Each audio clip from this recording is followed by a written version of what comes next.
All right, well, welcome back to our second episode of the Hope Church podcast. My name is Jacob. I'm here again with Pastor Jody, and we're going to answer some of your questions this Thursday, January 13th. So how are you doing, Jody? Doing good. How are you? Have you had a good week? Yeah. Good. Yeah, it's been a good week. It's starting to warm up again. Yeah. Which I don't like, but yeah, it's not good for the almonds at this point. So we're just going to read some of these questions. Someone asked, how, if I'm a part of a local church, how can I be bearing fruit? We kind of talked about that in our episode on Tuesday, but just real practically, how can individuals bear fruit? What does that look like? Because oftentimes we think, it's a pastor that bears fruit. It's someone that's called to ministry, not realizing that we're called to our own ministry. Mm-hmm. So for someone who, isn't in ministry, so to speak, how do they bear fruit? Mm-hmm. Jesus' final discourse to his disciples in John talked about us being connected mm-hmm. to Jesus, and that I think the word abide in chapter 14 is repeated 11 times. Yeah, that we're connected to him relationally. Yeah, and that in that abiding in him that we would bear much fruit. There's fruit, much fruit. He uses these phrases. So I would think in our personal life to bear fruit, we become more and more in the image of the Lord Jesus. Yeah.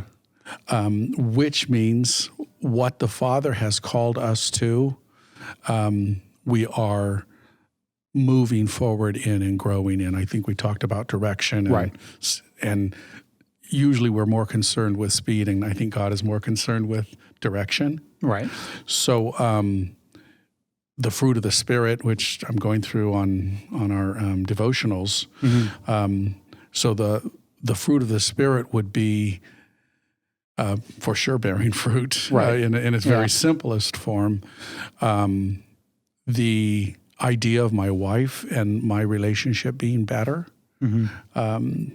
The idea of our daughter in the home and our daughters and son outside the home, that our relationship would be growing, that I would, in the neighborhood, in the environment that I live in, I would be more helpful, pointing people's faces towards Jesus, if that is preaching or if that is practical help, maybe helping somebody change their tire or jump their car. Yeah.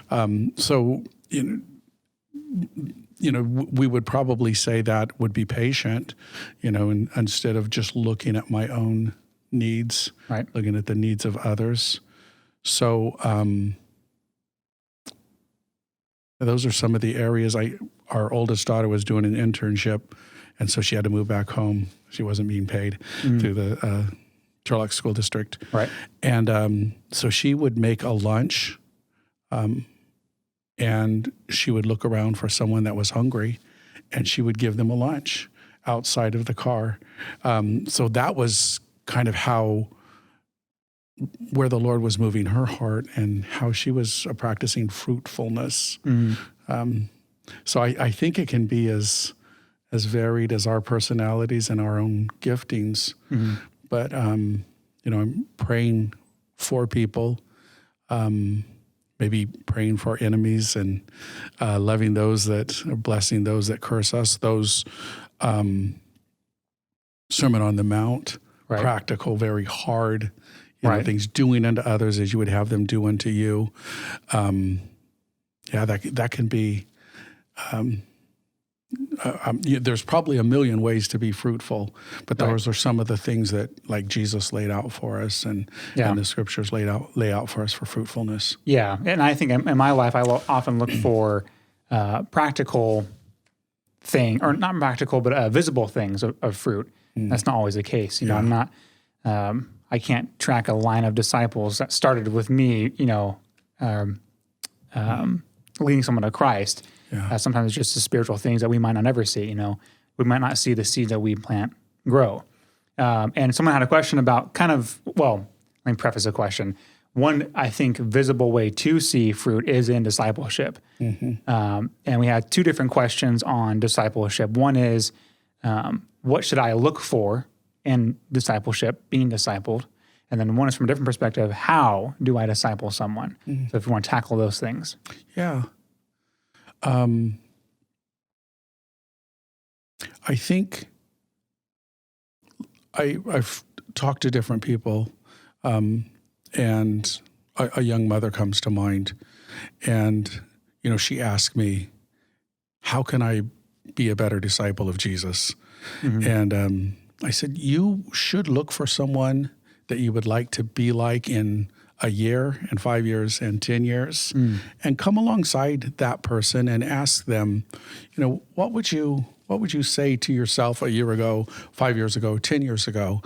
What are the things that you did? What did you find successful? What did you find unsuccessful? And just kind of, you would do that in a business. You would want to know how to grow your almond farm. Right. And so you would ask someone who was successful and was where you want to be in X amount of time.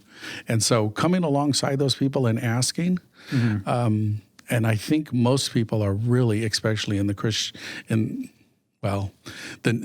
what Jesus wants in Christian disciples is we want to share.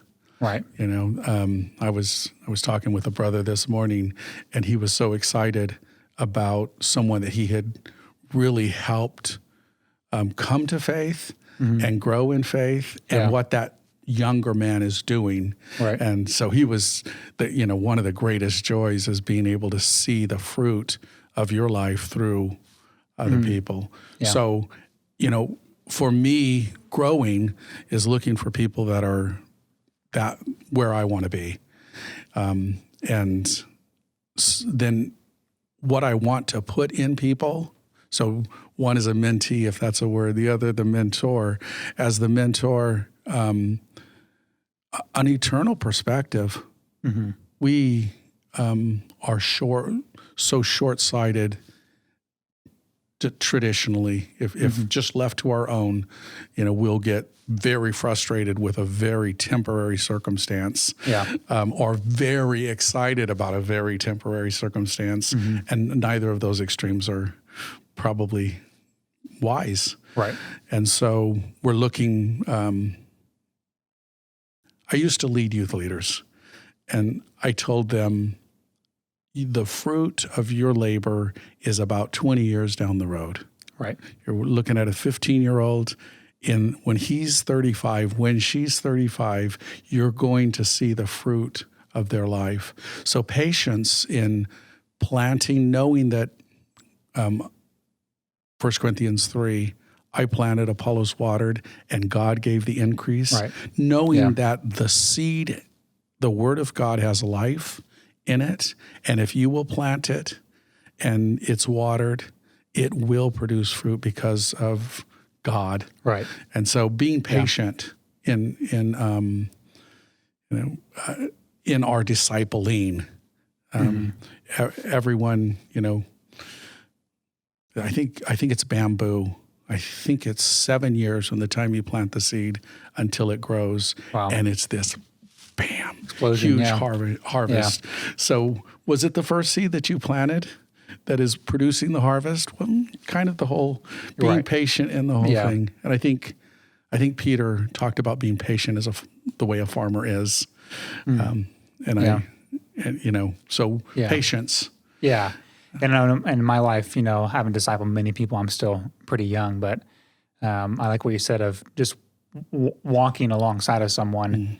Because even, I do the sound here, and when I'm training someone, it's almost easier if they just watch while I do my thing, because I'm not good at explaining things. And so in discipleship, I think for me, especially since I'm a younger person right now, is just being a good example to younger people or to older people too, I suppose. But walking, and I think of Galatians 6:3, I think it is, bearing with one another, carrying each other's burdens. Good stuff. So that's kind of it for the questions we had for now. The two questions I had that I want us to talk about are, One, in the new year, what is Hope Church's kind of mission or goal, or what are we after this year? And two, how can our congregation members, or really anyone who's listening to this, join in on that big goal, that mission, that focus? I think the single biggest thing that we would like to accomplish in 2021 is seeing the people of God come together in a greater way. Yeah. And being able to minister in the calling that they have. So that we would be one. Maybe back to John, Jesus' final discourse, that we would be one. So establishing community groups, a place where people can get together with other people and centered around Jesus, but connected together in their connection to Jesus. So in the simplest form, that's the end goal. Being able to establish some community groups. We're calling them Hope groups, off the name of the church. And for a good portion of our congregation, I think 70% is a realistic goal as far as what has happened in the church world over the last years. In a group of people that they're sharing one another's burdens, they are loving one another, they're preferring one another, they're honoring one another. I think there are 43 one another's in the King James. Those things at least beginning to be set in place and starting to grow. Yeah. So that's how we can join along, and is joining those small groups. And now are those starting right away, or is that something we're working on? We have Pastor Steve does a group on Zoom. There's a ladies group that's done in person and on Zoom, depending on the group's comfort level, and that's a women's group. There's a men's Bible study on Thursday mornings at 6:30. That's in person here at the church. Okay. I'm not sure what the schedule is for the theology classes, but that starts up again on February 4th. Okay. Thursday nights at 6:30 p.m. And then we've got two others that are in process that are being done right now, and they're done in person. And then we have 3 other leaders that are lined up that want to do them in person, but are not comfortable at this point to do it in person. Yeah. So kind of waiting for the COVID numbers to go down. Yeah. Yeah. Oh, cool. So I think that answers my questions, and I hope that's an encouragement to people listening. So if you want to get involved, if you have questions about those small groups or anything at the church, email us at info@hopechurchturlock.org. And if you have questions you want answered on the podcast, email us at media@hopechurchturlock.org. One way, just a quick end note that I'm excited about is we're going to see on the podcast, on our YouTube channel, on all of our social platforms, how small groups and the church is impacting lives when we do Stories of Hope. So every other week, we're going to do Stories of Hope, which is just me interviewing a congregation member, a ministry leader, a leadership team member on how, their testimony and how God's using them in Hope Church. So be on the lookout for that. That'll be next week on Thursday. We'll see you on Tuesday.